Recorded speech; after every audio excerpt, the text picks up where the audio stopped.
Kaya unsa man na isyu naman po ni si Vice Ganda mahigala.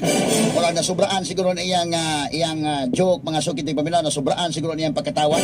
Kay kani adto mga kaigalaan karon iya mahigala gimak matod pa si kanhi presidente Rodrigo Duterte mo na ang mga dumadapig sa Duterte mahigalan nasuko.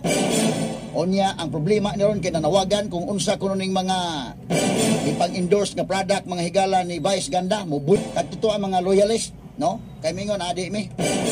So ang posibilidad ani nga mahalin ang Jollibee samot. Eh sila may kompetensya mga kigalaan. Mauroy panawagan sa mga DDS. Ang ako para lang ako di lang gusto mo adto. Jollibee ba sila or baka magmakdo. Pero di po takapugong. Anang mga mahigalan di lang sa may mo do sa pagkakaroon kay tungod mao na gi-endorse si Vice Ganda.